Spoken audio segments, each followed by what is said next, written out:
Ito na po yung oil level regulator natin. Ayan po, nilagyan na po natin ng steel wall. Ito po yung design niya. Tsaka ito yung po yung thread na ilalagay sa chamber. Ayan po, ganyan po yan. Parang tulad din po niya ng pagka-welding ng ating ano to, yung ating thread sa chamber.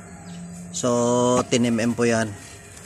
So ang pamamaraan po nito ay nilalagyan ko po ito ng ano to, wax, para pag welding ko ng TIG weld ay hindi po masisira yung thread natin. Kung wala naman pong mga wax dyan na para sa welding talaga, pwede nyo pong gamitan ng yung grasa. Ayan po. So ganun lang po yan. Pwede naman po sa loob. So ito po yung itinatanim. May yuko na po yan. Kaya ito, wala na pong yuko ito kasi dito na po siya nakabase yung yuko niya. Ayan, tulad po niyan. So may yuko na po yan siya. Tulad niyang itinanim ko ngayon dyan. Ayan o. Nakatungo na po yung pababa. Alam ba kung maglalagay kayo, ayan o. May yuko na siya. Nakatungo na po yan pababa. Kaya straight na lang po ito. Para hindi po tayo pahirapan sa paggagawa ng mga ganito. So coupling po ito, France coupling po inilagay natin para maganda po yung thread. At saka yan po yung kanya schedule 40 po. So ngayon, available na po ito sa Shopee. So, hanapin nyo lang po yung shop ko doon, Larsky.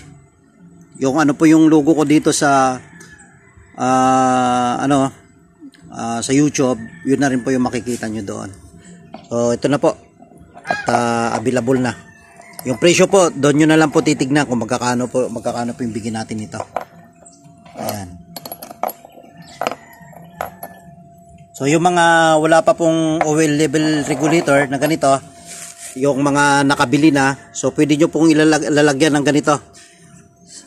Para mas okay po. Mas recommended po talaga na magkakaroon po tayo ng oil level regulator. Kasi napakalaki pong tulong nito. Una po,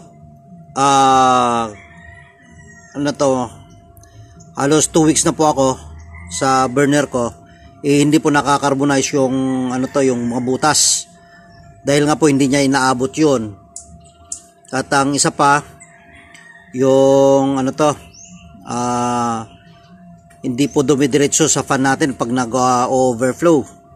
So dito po yung overflow, at least tawag po nila dito overflow, ganun lang din. So ayan po. So depende na po kung ano po yung gusto nyong itawag dito.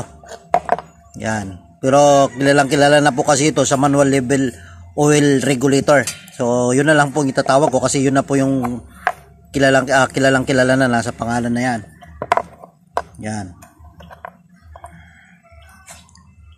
So hanapin nyo na lang po yung at sa susunod ibibigay ko po ito sa link at available na po ito sa Shopee natin.